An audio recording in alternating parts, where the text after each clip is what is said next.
ఏంటి Pushpa collections 2300 crores plus ఏ ఊకో అన్న 900 క్రోర్స్ ప్లస్ అంట మొత్తం ఫేక్ కలెక్షన్లు అనే డౌట్ మీకు కూడా వచ్చింది కదా. ఆ డౌట్ ని క్లియర్ చేయడానికి మనం ఇక్కడ ఉన్నాం. సో రీసెంట్ గా ఏంటంటే మన తెలుగు ఇండస్ట్రీలో ఉన్న పెద్ద పెద్ద ప్రొడ్యూసర్స్ వాళ్ళ ఇంట్లో అయితే ఐటీ రైట్స్ జరుగుతున్నాయి అనమాట. ఎగ్జాంపుల్ వచ్చేసి దిల్ రాజు గారు and Mythri productions R&D production house మీద ఐటీ రైట్స్ అయితే జరిగాయి. కాసేపు దిల్ రాజు గారిని పక్కన పెట్టేసుకుంటే మైత్రి ప్రొడక్షన్ హౌస్ గురించి మాట్లాడుకుందాం. అయితే ఏంటంటే కలెక్షన్స్ రిపోర్ట్ అనేది 2 టైప్స్ ఉంటాయి అనమాట. ఒకటి వచ్చేసేమో ఓవర్ రిపోర్టెడ్, ఇంకోటి వచ్చేసేమో అండర్ రిపోర్టెడ్.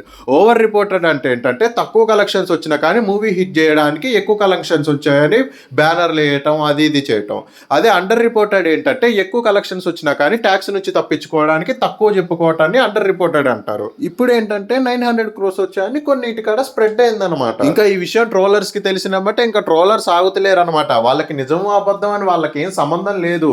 ఎక్కడైతే అల్లు అర్జున్ కి నెగిటివ్ ఉందో అక్కడ వీళ్ళు నెగిటివిటీ ఇంకా స్ప్రెడ్ చేసి ఫ్యాన్ వార్ క్రియేట్ చేయాలి. అది వీళ్ళ మెయిన్ అజెండా. భయ్యా ఒకటి చెప్తా గుర్తు పెట్టుకోండి, ఒక హీరోని మనం అనొద్దు, ఇంకో హీరో ఫ్యాన్స్ తోటి మన హీరోని అనిపించుకోవద్దు. ఎవరైతే అల్లు అర్జున్ గారికి నెగిటివ్ గా ఉన్నారో వాళ్ళకి చెప్తున్నా, ఒకటి వీడియో అనేది మీకు దొరికితే అది ఎంతవరకు నిజమో నిజమైతేనే దాన్ని బయటకు చెప్పండి. అంతేగాని మీ ఆనందం కోసం ఒకళ్ళని తగ్గించాలనే దానికోసం అయితే మీరు నెగిటివిటీ స్ప్రెడ్ చేయకండి. అరే నాకు సరిగ్గా అర్థం కాదు, మరి ఇంత పిల్ల బచ్చగల్లా తయారైతున్నారేంట్రా? మీకు షేర్ కి గ్రాస్ కి నెట్ కి తేడా తెలియకపోతే మీరు అసలు ఎందుకు ఒక సినిమా గురించి మాట్లాడి ఫస్ట్ దాని గురించి తెలుసుకోండి. తెలుసుకొని వచ్చిన తర్వాత మాట్లాడండి. సరే ఇంకా మనం పాయింట్ కి వచ్చేద్దాం. ఏంటంటే పుష్ప ఇప్పటి వరకు 48 డేస్ అయింది భయ్య. ఈ 48 డేస్ లో పుష్ప కలెక్షన్ వచ్చేసి 1750 క్రోర్స్ అనమాట.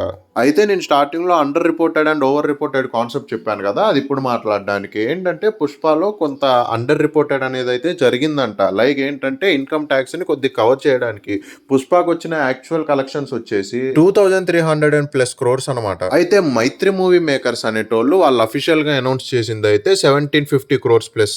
సో ఇదన్నమాట నా మొత్తానికి. కొంతమంది అయితే 900 క్రోర్స్ ప్లస్ కలెక్షన్ చేసింది అంటున్నారు, కొంతమంది అయితే 2300 క్రోర్స్ ప్లస్ కలెక్షన్ చేసింది అంటున్నారు. సో మీ ఒపీనియన్ ఏంటనేది కామెంట్ సెక్షన్ లో కామెంట్ చేయండి. బాయ్.